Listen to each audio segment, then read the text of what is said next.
नमस्कार, मैं हूं अनुराधा प्रसाद। आपने देखा कि कैसे 1996 के बाद 2 साल में 3 सरकारें आई और चली गईं। ये राजनीति में व्यक्तिगत महत्वाकांक्षाओं का दौर था। कब कौन प्रधानमंत्री बन जाए कहना मुश्किल था। सत्ता से बेदखल हो चुकी कांग्रेस के तत्कालीन अध्यक्ष सीताराम केसरी का मन भी प्रधानमंत्री बनने के लिए मचलने लगा। प्रधानमंत्री बनने के सपने के साथ सीताराम केसरी की एम्बेसडर कार दिल्ली के सड़कों पर दौड़ने लगी, लेकिन उनकी नियति में तो कुछ और ही लिखा था। उस वक्त के राष्ट्रपति ने लोकसभा भंग करके चुनाव की घोषणा कर दी।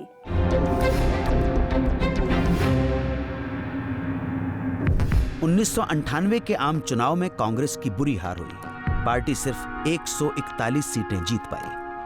1998 के चुनाव में हार के बाद सोनिया ने कांग्रेस की कमान पूरी तरह अपने हाथ में ले ली। सीताराम केसरी को कांग्रेस अध्यक्ष पद की कुर्सी से हटा दिया गया। कांग्रेस पार्टी में काफ़ी डिमोरलाइजेशन थी और वर्कर्स के बीच में असंतोष थी। फिर बहुत सारे लोग वर्कर्स लोग भी मेरे पास जब आते थे मुझको बताते थे कि कुछ करना चाहिए पार्टी के लिए, पार्टी बहुत कमज़ोर हो रही है। लगातार दूसरी बार चुनाव में कांग्रेस के सितारे गर्दिश में रहे तो बीजेपी की कामयाबी का ग्राफ और बढ़ा। बीजेपी को 182 सीटें मिली। संयुक्त मोर्चे का सफाया हो गया। कई क्षेत्रीय पार्टियों की ताकत बढ़ गई। लोकसभा में बीजेपी के नेतृत्व में बने एनडीए की ताकत 255 सीटों तक पहुंच गई। बीजेपी के नेतृत्व में ये वो एनडीए थे जिसके पास 1996 के मुकाबले ज्यादा सहयोगी थे। संसद के सदस्य अपने विवेक से इस नतीजे पर पहुंचते हैं कि भारतीय जनता पार्टी के पक्ष में जनादेश गया है, इन्हें सेवा का एक अवसर दिया जाना चाहिए, तो मुझे लगता है कि फिर हमें अपना बहुमत सिद्ध करने में कठिनाई नहीं होगी। एनडीए में जॉर्ज फर्नांडिस और नीतीश कुमार की समता पार्टी, नवीन पटनायक का बीजू जनता दल, बाल ठाकरे की शिवसेना, पंजाब से अकाली दल, जयललिता की एआईएडीएमके, ममता बनर्जी की तृणमूल कांग्रेस और हरियाणा विकास पार्टी शामिल। बहुमत के लिए जरूरी 13 सांसदों का जुगाड़ उत्तर पूर्व के सांसदों के जरिए हुआ। केंद्र में फिर वाजपेयी की अगुवाई में एनडीए सरकार बनी। इसीलिए कांग्रेस चुनाव में हारी।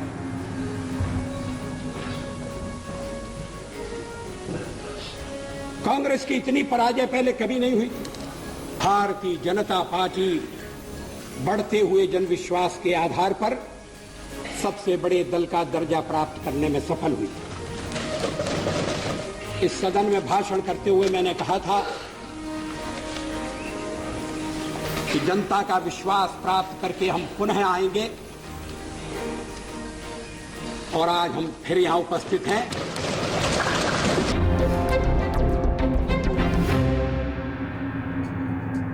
1998 में बीजेपी को सत्ता से दूर रखने के लिए एक खेल भी हुआ। तब सीपीएम के महासचिव हरकिशन सिंह सुरजीत ने धर्मनिरपेक्ष पार्टियों की खेमाबंदी करने की कोशिश की। सुरजीत चाहते थे कि कांग्रेस सरकार बनाए और धर्मनिरपेक्षता के नाम पर दूसरी पार्टियां साथ दें। हरकिशन सिंह सुरजीत का सारा खेल टीडीपी नेता चंद्रबाबू नायडू ने बिगाड़ दिया। उल्टे चंद्रबाबू नायडू ने यह कह दिया कि विश्वास प्रस्ताव के दौरान अगर वोटिंग हुई तो टीडीपी के 12 सांसद गैर हाजिर रहेंगे। इसने दिल्ली में वाजपेयी सरकार की राह और आसान कर दी।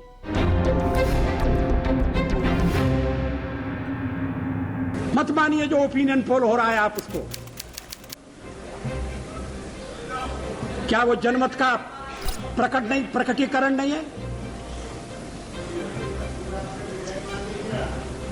लोग चाहते हैं हमारी सरकार चले, लोग चाहते हैं कि हमें सेवा करने का आगे मौका मिले, और मुझे विश्वास है ये सदन इसी पक्ष में फैसला करेगा। बहुत बहुत धन्यवाद। मार्च 1998 में बहुमत हासिल करने के बाद वाजपेयी सरकार ने पहला बड़ा काम किया। Today, at 15:45 hours, India conducted 3 underground nuclear tests in the Pokhran range. 11 और 13 मई 1998 के दिन राजस्थान के पोखरण में 2 परमाणु परीक्षण किए। यह ऐसा काम था जिसके काफी नजदीक नरसिम्हा राव पहुंच गए थे, लेकिन वाजपेयी सरकार ने बहुमत हासिल करने के साथ अंतर्राष्ट्रीय दबाव को नजरअंदाज करते हुए परमाणु परीक्षण किया। परमाणु विस्फोट अंतर्राष्ट्रीय दबाव के बावजूद हमने देश को आणविक दृष्टि से सक्षम बनाने के लिए कदम उठाया। हम किसी दबाव के सामने नहीं झुके। नरसिम्हा राव जी करना चाहते थे, लेकिन कहीं न कहीं ये बात लीक कर गई और अमेरिकन को पता चल गई, और अमेरिकन ने नरसिम्हा राव के ऊपर बहुत दबाव बनाया कि वो परमाणु परीक्षण नहीं करें। इसलिए सब तैयारी हो गई थी, और आपको याद होगा कि हम लोग मार्च तीसरे सप्ताह में सरकार में आए और मई में परमाणु परीक्षण हो गए। तो जाहिर था कि सारी तैयारी थी पहले से, सिर्फ जो राजनीतिक इच्छा शक्ति की आवश्यकता थी वो अटल जी ने दिया। भारत के परमाणु धमाकों का जवाब पाकिस्तान ने भी एटम बम परीक्षण करके दिया। अगर भारत को तबाही का भयानक खेल शुरू करने पर इबरत की मिसाल बना दिया जाता और वो अपने जारहाना इरादे तर्क करके अमन का रास्ता इख्तियार कर लेता, तो हम कभी आज न करते। हमें मजबूरन अपने दफा के लिए एटमी तजुर्बात करना पड़ेगा। इससे दोनों मुल्कों में तनाव बढ़ गया। Indo Pakistan cooperation is being opened. Atal Bihari Vajpayee ने तनाव कम करने का नायाब तरीका ढूंढा। पहली बार भारत का कोई प्रधानमंत्री बस पर सवार होकर पाकिस्तान के लाहौर तक गए। अपनी आत्मकथा मेरा देश मेरा जीवन में लाल कृष्ण आडवाणी लिखते हैं कि वाजपेयी की यात्रा को संघ की भी हरी झंडी थी। वाजपेयी के साथ कई मशहूर हस्तियां भी अमृतसर से वाघा बॉर्डर तक गईं, जहां पाकिस्तान के प्रधानमंत्री नवाज शरीफ ने उनका स्वागत किया। इस यात्रा से भारत पाकिस्तान रिश्तों के नए दौर की शुरुआत हुई। वाजपेयी और नवाज शरीफ ने शिमला समझौते की तरह लाहौर घोषणा पत्र पर दस्तखत किए। हमारे माजी का सबक यही है कि हम जंग के जरिए अपना कोई मसला हल नहीं कर सकते। जंग के जरिए हम जख्म लगा तो सकते हैं, खा भी सकते हैं, लेकिन मरहम दरियाफ्त नहीं कर सकते। हमने अपने रिश्तों के इन पहलुओं पर भी बातचीत की है और आगे भी करेंगे, जिन पर हमें राय नहीं हो पा रही। पोखरण 2 और लाहौर बस यात्रा से अटल बिहारी वाजपेयी की शोहरत बढ़ी, लेकिन राजनीति के अखाड़े में कभी ममता तो कभी जयललिता ने अटल बिहारी वाजपेयी सरकार को पटखनी देने का सिलसिला शुरू कर दिया। वाजपेयी सरकार के क्राइसिस मैनेजर्स कभी कोलकाता तो कभी चेन्नई की फ्लाइट पकड़ते। आखिरकार चेन्नई से जयललिता की चिंगारी ने वाजपेयी सरकार को दिल्ली में 13 महीने का मेहमान बना दिया। आडवाणी जी ने अपनी आत्मकथा माय कंट्री माय लाइफ में लिखा है कि ये सब कांग्रेस की कॉन्स्पिरेसी थी। 1998 में वाजपेयी सरकार के लिए असल मुसीबत बनी AIADMK नेता जयललिता। तमिलनाडु की डीएमके सरकार को बर्खास्त करने के लिए जयललिता ने वाजपेयी पर दबाव बनाया। इस राजनीति के सूत्रधार थे सुब्रमण्यम स्वामी, जिनका वाजपेयी से 36 का रिश्ता था। ये वो सुब्रमण्यम स्वामी थे जिन्होंने कुछ बरसों पहले जयललिता पर भ्रष्टाचार के आरोप लगाए थे।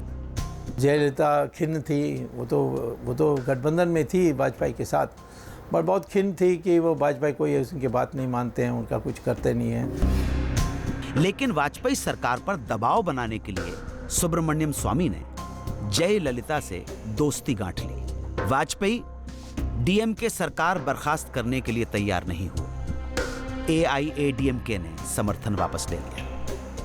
मैंने अनेक पार्टियों को इकट्ठा किया और हमारे परिचय बहुत है, तो मैंने मायावती और मुलायम सिंह को भी एक ही जगह लाए और कांग्रेस पार्टी को भी साथ लाए, तो मेजॉरिटी हमारी बन गई 2 वोट से। फैसले का वक्त आ गया है, आप तय करिए। हमें तो सेवा करने का मौका मिला था, हमने 13 महीने में इस बात का थोड़ा सा संकेत दिया है कि अगर हमें पूरा समय मिलेगा तो हम देश का किस तरह से कायाकल्प करेंगे।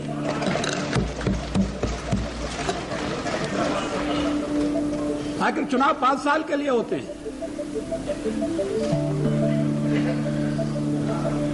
13 महीने का काल कोई बहुत लंबा काल नहीं है, लेकिन 13 महीने में हमने 15 अप्रैल 1999 को जो काल के कपाल प्रधानमंत्री अटल बिहारी वाजपेयी ने विश्वास प्रस्ताव पेश किया। 3 दिन बहस चली। उस समय उड़ीसा में कांग्रेस सरकार थी। 2 महीने पहले ही गिरधर गोमांग मुख्यमंत्री बने थे।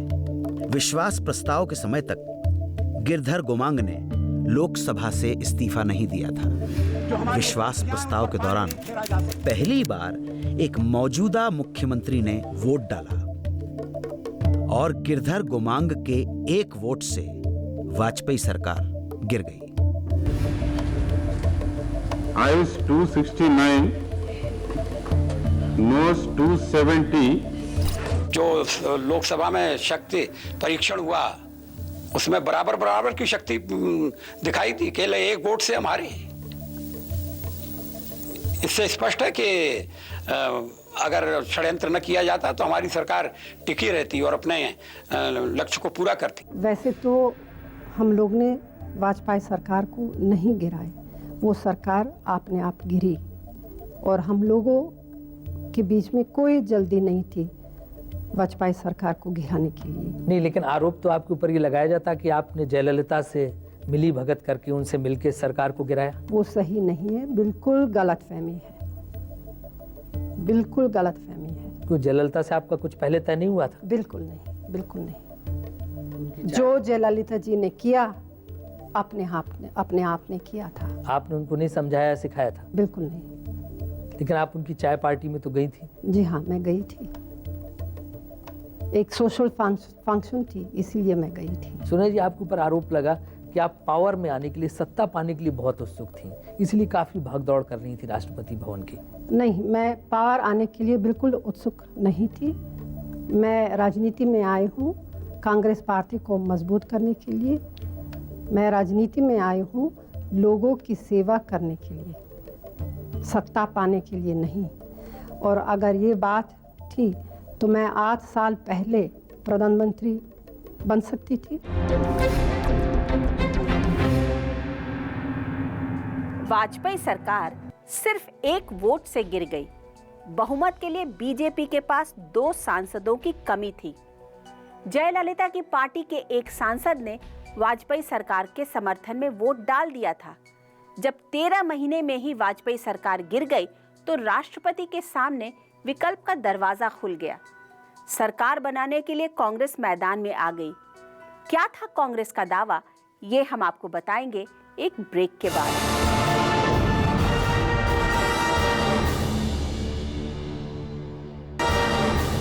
लोकसभा में 1 वोट से शिकस्त खाने के बाद बीजेपी ने फिर से लोकसभा चुनाव करवाने की मांग की, लेकिन कांग्रेस ने दावा किया कि वो 5 मिनट में सरकार बना सकते हैं।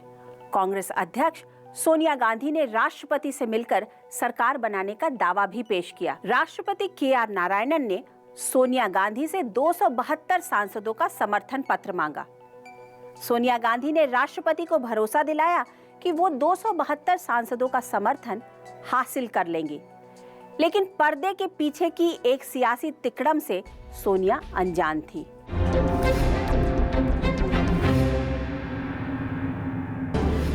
Well, we have 272, and we hope to get more. We are confident that we'll get more. We have been in touch with all our partners, with all like-minded parties, with secular parties. They all have committed to give us support. But yes, it is true that Mulayam Singh Yadav has said today that he has not made up his mind yet. But are you optimistic that finally? I am.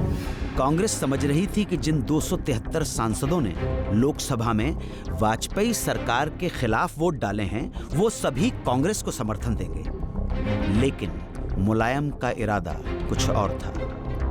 अपनी आत्मकथा मेरा देश मेरा जीवन में लाल कृष्ण आडवाणी लिखते हैं कि उनके पास एनडीए संयोजक जॉर्ज फर्नांडीज का फोन आया। जॉर्ज ने कहा कि सोनिया गांधी सरकार नहीं बना सकती। इसके बाद आडवाणी और जॉर्ज सुजान सिंह पार्क में जया जेटली के घर गए। जया जेटली के घर मुलायम सिंह यादव मौजूद थे। मुलायम ने कहा कि वो सोनिया गांधी को प्रधानमंत्री नहीं बनने देंगे। मुलायम ने आडवाणी के सामने ये शर्त भी रखी कि एनडीए दोबारा सरकार बनाने का दावा पेश नहीं करेगा। डील पक्की हो गई। मुलायम सिंह वाले पे बात मैंने पूछी थी कि आपने सिर्फ उनको ये कहा कि एक विदेशी को प्रधानमंत्री नहीं बनना चाहिए और कांग्रेस को फिर स्थापित करें, इसमें आपकी बात मान गए? इतने आपकी बात मानते हैं? नहीं, मैं ये नहीं कहूँगा कि वो मेरी बात को माने हैं। मैं ये ज़रूर मानता हूँ कि उन्होंने अपने में जो भी उनके अपने लोगों में जो भी उनकी बातचीत रही हो, चूँकि मैं उनसे मिला था बहुत समय पहले, जब ये सारा सरकार का समर्थन वगैरह वापस हो गया तो मेरी उनसे बात हो गई थी और मैंने कहा। घर पे आप मिले थे? आप क्या आए थे? मैं उनके यहाँ जाता हूँ, हमारे यहाँ आते हैं, हम लोगों में तो ऐसा तो रिश्ता हमेशा बना रहा है। 26 अप्रैल 1999 को कांग्रेस 272 सांसदों का समर्थन पत्र राष्ट्रपति को नहीं सौंप पाई। उसी शाम लोकसभा भंग कर नया चुनाव कराने की घोषणा कर दी गई।